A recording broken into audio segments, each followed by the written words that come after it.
Welcome to TAPS Busay, Cebu City. Soft opening Marami tayong marireview dito mamaya. Alright, check natin. So shoutout sa mga taga Dakay Construction, sila yung pinaka-gen con dito mga tropa natin sa taga Dakay Construction. Alright, so mamaya i-review natin itong mga dito na ginagawa nila. Sige, thank you. Good afternoon. So welcome to Cebu TAPS Busay, Cebu City. Parking building nila. Ngayon lang tayo, kasi soft opening nila So timing naman, napasyal tayo dito. So gawa natin ng review. So ang ginamit nila na poste is yung tinatawag na HSS tube o high strength welding tube. Ito yon. Alright, so ginamit nila yung HSS tube na column, tapos yung poste nila is bolted. So ito naka-weld yung nila, yung baba nila naka-weld, tsaka yung bottom nila na flange naka-weld, sa ibabaw naka-weld din. So moment frame siya. So pero wala tayong nakita ng mga wala tayong nakita ng mga bottom plate tsaka yung top plate niya. Yung seat angle, wala tayong nakitang seat angle. Alright, tapos ito moment frame to. Tapos yung mga secondary beam, shear connection yan. So kung naka-diagram yan ay pin or simply supported lang yan. Alright, so hindi siya nagka-carry ng moment, so nag-aalaw siya ng rotation, so shear connection lang siya. Tapos yung sa mga beam na mga perimeter, ito yung tinatawag na yung bago kong vlog na tension release. So usually pagka sa mga pinaka-end na mga girder, nandiyan yung pinaka i-release mo yung moment niyan para hindi ka maka-create na malaking girder. So nilagyan na lang stiffener. So pin connection yan, pin connected or shear connection, kasi yung top flange niya tsaka yung bottom flange hindi naka-welded. So nag-aalaw to ng rotation. So ito, kung sa diagram yan, again, simply supported lang yan or pin connection. Alright, tapos yun lang, pero hindi natin to masasabi na na special moment frame, kasi yung details simple lang simple lang yung detail niya diba, simple lang yung detail niya. Wala sang seat angle, wala sang yung mga, meron sang side clit, may side clit siya.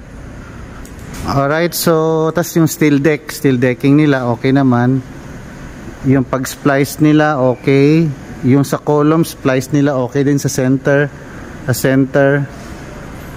Tas may mga stiffener plate. Meron tayong nakitang doubler dito yung doubler, kaya yung pag mag-i-splice ka may doubler plate siya.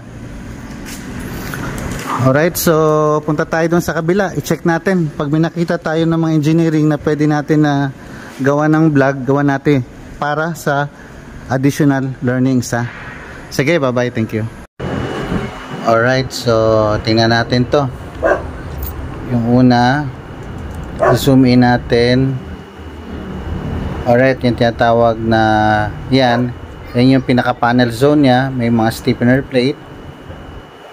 Alright, okay naman yung, tapos may naka tapered, yan, splicing yan.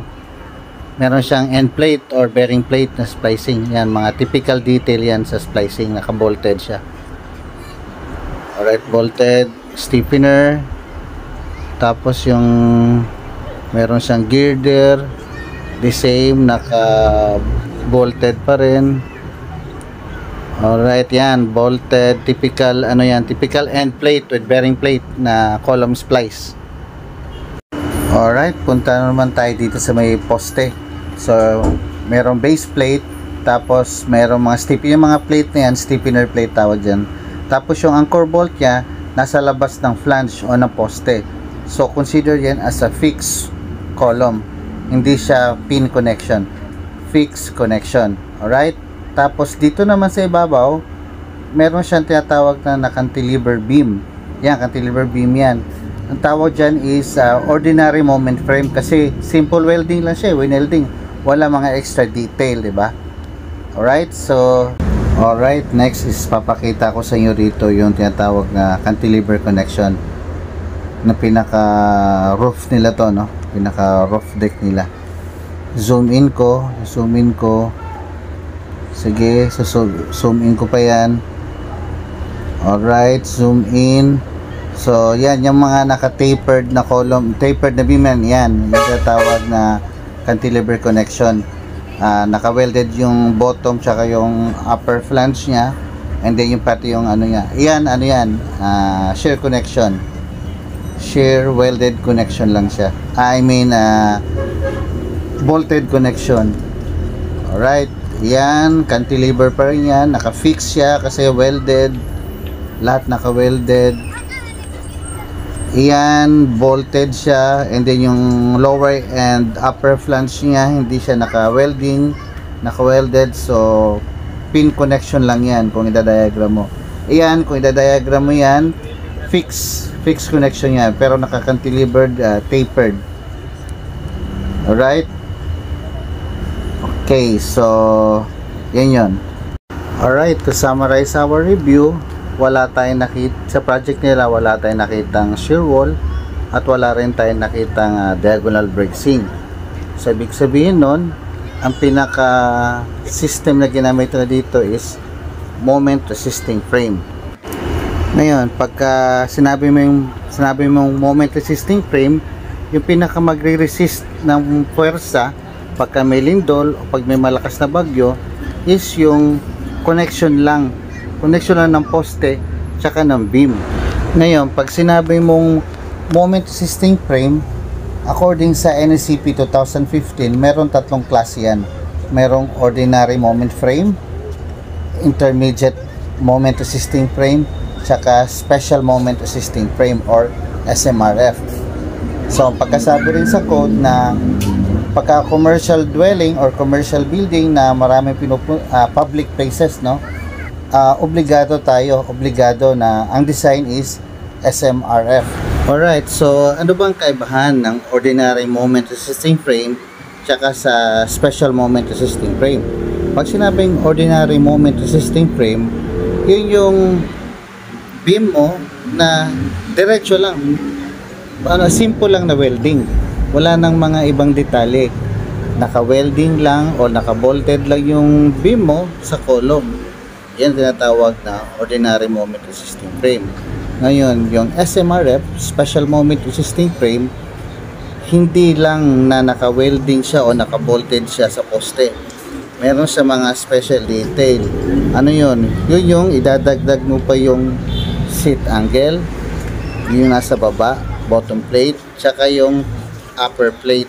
Yun yung mga upper cleat, lower cleat, tsaka may mga side cleat pa.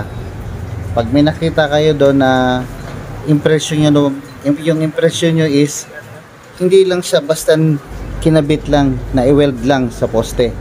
May mga angle pa yan, may mga plate pa yan. Yun ang isa sa mga tawag yan, masasabi mo siya na special moment resisting frame siya.